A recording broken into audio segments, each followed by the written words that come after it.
Tu auras toujours 3 catégories de personnes. Où que tu ailles, ces gens seront avec toi. Sauf au ciel, sauf au ciel, sauf au ciel. Ton cerveau, your brain, la sagesse fonctionne par tes pensées. Et tes pensées viennent du cœur et de ta tête. C'est que je veux te faire comprendre ce soir. Il te faut savoir déjà ce qui est écrit, ce qui est dit. Regarde, le toit qui est assis là, le crayon noir, si tu es une femme que tu as mis ici, à gauche du front, et le crayon violet que tu as mis ici, c'est ton cerveau qui a choisi que c'est le je prends le crayon noir, c'est ça qui est mis à gauche, je prends le crayon violet, c'est ça qui est mis ici. C'est ton cerveau. La manière que tu t'es coiffé là, c'est ton cerveau qui a commandé que non, je veux qu'on passe les mèches ici, on fend ici devant. C'est ton cerveau. La manière que c'est que tu as mangé aujourd'hui, le matin, si je veux manger le pain avec les œufs, bon, je mets un peu de piment, de mayonnaise. C'est ton cerveau. C'est que je veux te faire comprendre, c'est que le toi qui est là comme ça là, il a l'image du cerveau qui est en toi. C'est là-bas que la connaissance se renouvelle. Je veux que tu comprennes ce que nous partageons. Je veux que tu comprennes. Maintenant, Dieu est ton créateur et ton fabricant. C'est lui qui t'a créé et qui t'a fabriqué. Donc ça veut dire que si tu veux la sagesse, ce n'est pas ta propre sagesse que tu dois avoir. Tu dois te renouveler en mettant la sagesse de Dieu. Or, la sagesse de Dieu est uniquement dans sa parole. Proverbe 3, verset 6 à 7. Il ne t'appuie pas sur ta propre sagesse. Ne t'appuie pas sur ta propre sagesse. Reconnais-le dans toutes tes voies et il aplanira tes sentiers. 7. Ne sois point sage à tes propres yeux. Tu as vu? Donc, n'utilise pas ton raisonnement. Si j'appelle mon ami ici, on peut faire le business parce que je lui fais confiance. On ne connaît plus personne selon la chair. Voici que ton cerveau ne connaît pas ça. Voici que ton cerveau ne sait pas qu'on les mauvaises compagnies corrompent les bonnes mains. On ne fait pas les affaires avec les membres de la famille, encore moins avec les amis. À cette église, je suis très strict et rigoureux envers les frères biologiques.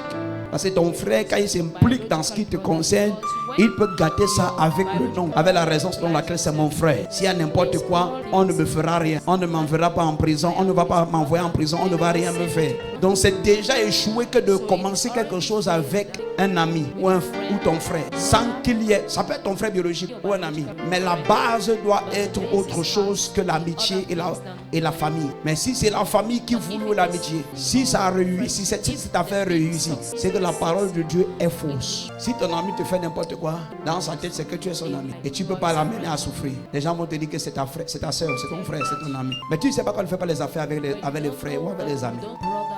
Et tu penses que comme vous êtes ensemble, ils sont dignes de confiance. C'est pourquoi ta frustration se multiplie. Je prêche bien. Et tu vois, tu es une femme qui commet des erreurs, un homme qui commet des erreurs, erreur sur erreur. Ta vie est pleine d'erreurs, il te manque la sagesse. La sagesse est la largeur et la plénitude de la connaissance de la parole fonctionnant en l'homme. Complète cette définition. La largeur, la plénitude de la connaissance de la parole de Dieu fonctionnant en l'homme. Sais-tu ce qui est écrit? Tu sais ce qui est écrit? Tu ne sais pas. Tu ne sais pas. Tu ne sais pas. Tu ne sais pas ce qui est écrit. Tu ne sais pas. Tu ne sais pas que la Bible dit que ce sont vos péchés qui vous cachent sa face. Tu vivais dans le péché dans le monde. Tu viens à l'église. Tu te plais à vivre. Tu as ta copine, ton copain. Tu te plais à vivre dans le péché. Étant à l'église. Et tu pries. Prions seulement. En ce qui te conseille, il n'y aura rien. Mais si un pasteur est sage, il ne te dira pas. Il va te maintenir là tout simplement. Il sait que ta vie ne sera rien. Il sait. Tu connais à quelle fréquence je vois? À une fréquence effrayante. Je peux changer ce culte maintenant à une soirée de prophétie. Et je commence à humilier les gens ici tout de suite.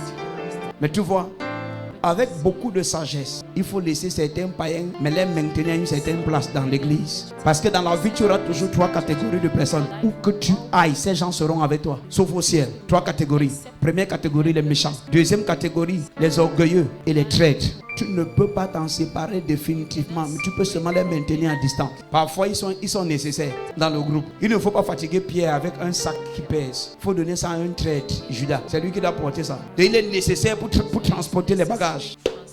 Judas est nécessaire pour transporter. Il ne faut pas fatiguer Pierre. Pierre, c'est quelqu'un qui doit écouter la parole. Il faut donner les bagages au traître.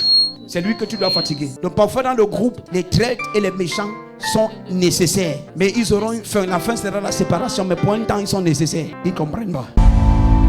Nos programmes de culte, mardi à partir de 17h, le jeudi à partir de 17h et le dimanche à partir de 8h.